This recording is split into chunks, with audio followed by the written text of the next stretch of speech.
नमस्कार दोस्तों, मैं प्रीतम कुमार आप सबों का स्वागत करता हूं आपके अपने चैनल पर। दोस्तों, आज हम लोग चर्चा करने जा रहे हैं झारखंड कर्मचारी चयन आयोग द्वारा जारी किए गए एक बहुत ही बेहतरीन नोटिफिकेशन के बारे में।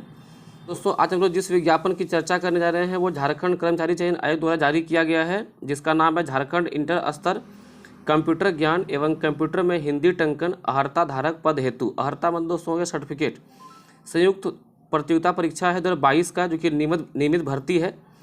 और यह जो है भर्ती बहुत ही बड़े बहाली के रूप में आया है आपके सामने, जिसमें कि लगभग 890 पद पे है, जो कि अब तक पिछले 7-8 वर्षों में ये सबसे बड़ी बहाली देखा जा रहा है कंप्यूटर अहर्ता के लिए और टंकन के लिए।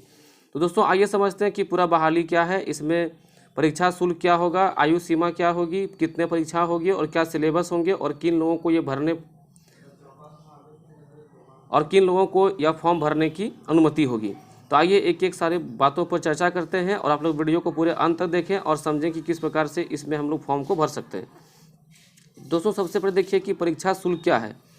दोस्तों, परीक्षा शुल्क दिया है कि 100 रुपया है और झारखंड राज्य के अनुसूचित जाति या जनजाति के लिए 50 रुपये का परीक्षा शुल्क रखा गया है।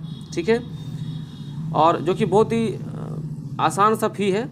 और यहाँ पे देखिए दिया हुआ है कि ये जो है नॉन रिफंडेबल होगा, मतलब अगर आप परीक्षा शुल्क आप पेमेंट कर देते हैं तो उसके बाद ये रिफंडेबल नहीं होगा, वापस नहीं किया जाएगा। कि व्यक्तियों का विवरण किस प्रकार का है, देखिए एक तरफ आपको पदनाम दिए गए, जैसे निम्न वर्गीय लिपिक है, सहायक, लेखापाल, लेखा लिपिक, लेखापाल सह कंप्यूटर ऑपरेटर, नगर निगम एवं आवास विभाग।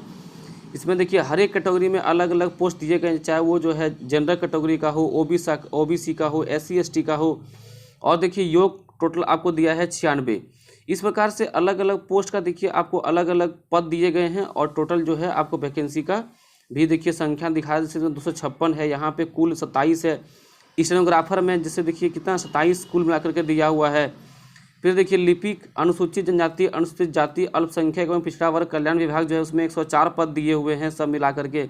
निम्न वर्गीय लिपिक में दिया हुआ आपको 144 पद सब मिलाकर। निम्न वर्गीय लिपिक वाणिज्य कर विभाग में यानी आपको इसमें 97 पोस्ट दिया हुआ है। निम्न वर्गीय लिपिक श्रम नियोजन में 77 पद दिए हुए हैं। आप कह सकते हैं कि यह एक बड़ी बहाली है, जो कि किसी झारखंड जैसे छोटे राज्य के लिए इतने बड़े पद को निकालना एक तरह से एक बड़ा बहाली है। तो आप लोग इस मौका से नहीं चूकें दोस्तों, आगे का सारे चीज़ों को अच्छे समझ करके इसकी तैयारी में आप लग जाएँ। नाम और उसके जो वेतनमान हैं जरा उसको देख लीजिए। जैसे स्टेनोग्राफर है, निजी सहायक है, इसके लिए देखिए आपको 25,000 से लेकर 81,000 तक का मैक्सिमम जो है दिया गया है। और कौशल परीक्षण देखिए क्या है कि इसमें आपको जो है हिंदी टंकन में 30 शब्द जो है प्रति मिनट, और इस तरह से आपको जो है इसमें जो टाइपिंग का भी इसमें जो है टेस्ट देना होगा। ठीक है, अब देखिए अलग अलग पद के लिए देखिए यहाँ पे लगभग सबके लिए एक वेतनमान रखा है, यानी 1 से लेकर के 10 तक का जो पद है वो निम्न वर्गीय लिपिक अलग अलग सब में जो डिपार्टमेंट दिया हुआ है उन सब का दिया हुआ है 19,000 से लेकर के 63,000 तक दिया हुआ है। और इसका शैक्षणिक योग्यता क्या है कि आप किसी भी मान्यता प्राप्त जो है संस्थान है, महाविद्यालय है, उससे आप इंटरमीडिएट किए हुए होने चाहिए। और इसमें हिंदी में 25 शब्द प्रति मिनट होना चाहिए गति, और 250 शब्दों को इसमें आपको टाइपिंग करने के लिए दिया जाएगा। और देखिए यहाँ पे बोला जा रहा है कि 2% से अधिक गलती नहीं होनी चाहिए। आप ध्यान दीजिए, यहाँ पे देखिए लिखा हुआ है कि 2% से अधिक जो है गलती नहीं होनी चाहिए। तो आप इसी का जो है अच्छे से ध्यान रखेंगे। ठीक है, अब बढ़ते हैं आगे। देखिए अब दोस्तों शैक्षणिक योग्यता को देखा जाए। अभ्यर्थी से उपरोक्त पद के विभिन्न विरुद्ध आवेदन प्राप्त होने के अंतिम तिथि तक उक्त तालिका के संबंध में, यानी कि जो तालिकाएं आप अभी देखे हैं अलग अलग पद के लिए, तो जो जिसके लिए भी आप आवेदन करेंगे उसका योग्यता आप अच्छे से समझ लें, और उस योग्यता को अगर आप धारण करते हैं तभी आप उस पद के लिए आप अप्लाई कर सकते हैं। ठीक है, अब देखिए प्रतियोगिता का स्तर। भारतीय ओलंपिक संघ यानी कि जो खेल से भी जो जुड़े हुए हैं, चाहे वो ओलंपिक या किसी अलग संबंध फेडरेशन जो राष्ट्रीय स्तर पर कोई खेल हुआ हो, तो उसमें द्वितीय या तृतीय स्थान भी अगर कोई प्राप्त किया है तो उसको श्रेणी 1 पे रखा जाएगा। झारखंड ओलंपिक संघ या संबंधित कोई फेडरेशन से अगर आप चैंपियनशिप राज्य स्तर पे भी किए हैं जिसमें कि प्रथम स्थान पे रखे हैं तो आपको 2 स्तर पे रखा जाएगा। और राष्ट्रीय रिकॉर्ड स्थापित करने वाले खिलाड़ी, अगर कोई राष्ट्रीय स्तर पे कोई रिकॉर्ड आप बनाए हुए हैं तो उसको आप स्तर 3 पर आपको रखा जाएगा और आपको जो है इस जॉब में इसमें आपको जो है एक कोटा आपको दिया जाएगा। न्यूनतम आयु सीमा की गणना 1/8/21 से होगी और अधिकतम आयु सीमा की भी गणना 1/8/21 से होगी। तो यहाँ पर सरकार ने एक राहत दिया है कि आपको जो है पिछले साल से न्यूनतम और अधिकतम आयु की गणना की जा रही है। तो न्यूनतम उम्र सीमा जो दोस्तों 18 वर्ष है और जो जनरल कैटेगरी के हैं या फिर EWS हैं यानी कमज़ोर आर्थिक वर्ग हैं तो उसके लिए 35 वर्ष, बाकी OBC दोस्तों होगा 37। महिला में अगर दी किसी भी जो है वर्ग में है, चाहे वो आप जनरल हो, OBC हो, SC ST हो, तो दोस्तों उसमें कितना होगा 38 होगा और SC ST दोस्तों कितना होगा 40 होगा। अब देखिए उसके लिए क्या कहा जा रहा है, देखिए जाति प्रमाण पत्र जो होगा वो आपका अनुमंडल उपायुक्त या अनुमंडल पदाधिकारी के स्तर का होना चाहिए। और अगर यदि आप 25/2/19 यानी कि 19 में आप बनवाए हैं फरवरी में, तो उसके बाद अगर आप नहीं भी बनाए हैं नया तो वो प्रमाण पत्र आपका जो है जारी रहेगा और उसको आप जो है इसमें आप प्रयोग कर सकते हैं। ठीक है। अब जैसे कि EWS का सर्टिफिकेट बनवाना है तो EWS का सर्टिफिकेट दोस्तों अंचलाधिकारी के स्तर से बनाना पड़ेगा और ये भी 19 का अगर बना हुआ है तो आपके लिए यह मान्य होगा। देखिए यहाँ पर एक बात लिखा गया कि आवेदक अपने नाम की वर्तनी यानी स्पेलिंग वो सही लिखेंगे जो आपके सर्टिफिकेट में है। और अगर आपका सर्टिफिकेट में लिखा गया नाम और अगर आप जिस फॉर्म को भर रहे हैं अगर उसके नाम में थोड़ा भी अगर प्रॉब्लम होता है तो फिर आपके जो है फॉर्म को रद्द किया जाएगा। और आप फॉर्म भरते समय कोई भी विद्यार्थी श्री, मिस्टर, श्रीमान आदि का प्रयोग नहीं करेंगे। बाकी देखिए ये सब दिया हुआ है कि वेबसाइट जो है, देखिए यहाँ वेबसाइट दिया गया है कि आप इस वेबसाइट से जो है जाकर के फॉर्म भर सकते हैं। ठीक है दोस्तों। और अब देखिए यहाँ पे दिया हुआ एक वेबसाइट और भी देखिए यहाँ पे आपको दिख रहा होगा, ये जो है देखिए दोस्तों यहाँ पे आपको एक चीज़ दिख रहा होगा JISCKHTCCE 2022 को क्लिक करें तथा तत्पश्चात अपना पंजीकरण कर लें। यानी आप रजिस्ट्रेशन करने के सबसे पहले आप इससे रजिस्ट्रेशन कर लेंगे, उसके बाद फॉर्म को आगे फिर बढ़ाएंगे। ठीक है। और ऑनलाइन भरने की तिथि देखिए इसमें यहाँ पे क्या क्या दिया हुआ है, 20/5 से ये जो है वैकेंसी शुरू होने जा रही है ये प्रक्रिया और 19/6 तक मध्य रात्रि तक इसको आप भर सकते हैं।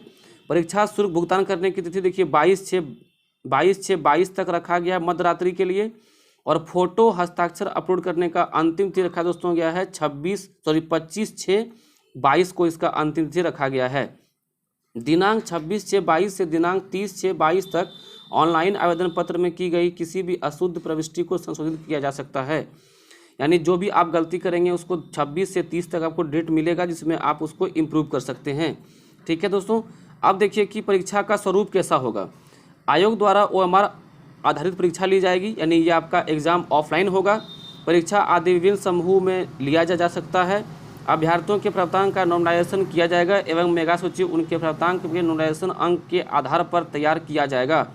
यानी आप जो एग्ज़ाम देंगे दोस्तों उसमें नॉर्मलाइजेशन भी किया जाएगा।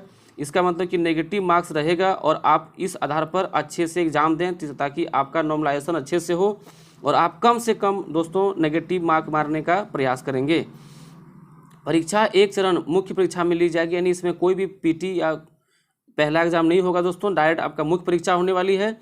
और मुख्य परीक्षा में आपको देखिए 3 पेपर रहेगा, जैसा कि अभी आप देख रहे हैं सचिवालय का जैसे वैकेंसी आया हुआ है तो उस वैकेंसी जिस प्रकार से 3 एग्जाम मुख्य परीक्षा लिया जाएगा उस प्रकार से यहाँ भी 3 एग्जाम लिया जाएगा। पेपर 1 जो दोस्तों होगा वो भाषा ज्ञान का होगा, कुल प्रश्न 120 का होगा, अवधि 2 घंटे का, हिंदी अंग्रेजी जिसमें 60 अंक का होगा। इसमें दोस्तों आपको पास अंक लाना है। पत्र 2 जिसमें कि जनजातीय भी क्षेत्रीय भाषा होगा, इसमें देखिए दोस्तों आपको अंगिका का जगह नहीं दिया गया है। उर्दू, संथाली, बंगला, मुंडारी, हो, खड़िया, कुड़ुक, कुरमाली, खोटा, नागपुरी, पंचपरगनिया, उड़िया में से किसी एक भाषा को चुनना है, जिसमें 100 बहुविकल्पीय प्रश्न होंगे। और उस 100 में से दोस्तों इसमें आपको जो मार्क्स लाएंगे उसमें कहता है कि चिन्हित क्षेत्रीय जनजातीय भाषा में 30% अंक प्राप्त करना अनिवार्य होगा। यानी कि ये क्वालिफाइंग दोस्तों नहीं होगा। इस परीक्षा का यानी पत्र 2 का जो अंक होगा वो आपके अंक में शामिल होकर के आपका जो सूची बनाया जाएगा मेगा सूची, उसमें यह अंक जोड़ा जाएगा। पत्र 3 दोस्तों वो है सामान्य ज्ञान, कुल प्रश्न 120 अंक का, परीक्षा अवधि 2 घंटे का, सामान्य अध्ययन 30 अंक, झारखंड राज्य संबंधित 40 अंक, कंप्यूटर ज्ञान एवं कंप्यूटर पर हिंदी टंकन से संबंधित 50 अंक। यानी जो हिंदी टाइपिंग आप कर रहे हैं उस हिंदी टाइपिंग से 50 प्रश्न रहेंगे, झारखंड से 40 और सामान्य अध्ययन से 30। आप सिलेबस को एक बार अच्छे से देख लेंगे, क्योंकि वीडियो बहुत लंबा हो रहा है दोस्तों, इसलिए हम वीडियो को शॉर्ट करने के लिए आपको सिर्फ हम दिखा दे रहे हैं। स्क्रीनशॉट आप इसका मार लेंगे कि इसमें क्या क्या आपको देखने को मिलेगा। देखिए हो, खड़िया, कुड़ुख, ये सारे जो है अलग अलग भाषाओं के सिलेबस दिए गए हैं। खोटा का सिलेबस दिया गया है। छोटा देखिए सिलेबस बहुत छोटा रखा गया है, बहुत लंबा सिलेबस नहीं है, इसलिए आप अच्छे से सिलेबस को लिख लेंगे। उड़िया हो गया। अब पत्र 3 देखिए, सामान्य अध्ययन का क्या क्या रहेगा सिलेबस, उसको भी आप स्क्रीनशॉट मार लें ताकि आपको याद रहे कि हमको जीके कहाँ से कहाँ तक पढ़ना है। झारखंड राज्य संबंधित देखिए क्या क्या दिया गया है, हिंदी, टाइपिंग और कंप्यूटर ज्ञान में क्या क्या पूछा जाएगा, उसको आप अच्छे से स्क्रीनशॉट कर लें। अब देखिए मुख्य परीक्षा के आधार पर मेगा सूची का निर्माण किया जाएगा, इसलिए आप अच्छे से मेंस की तैयारी में लग जाएं।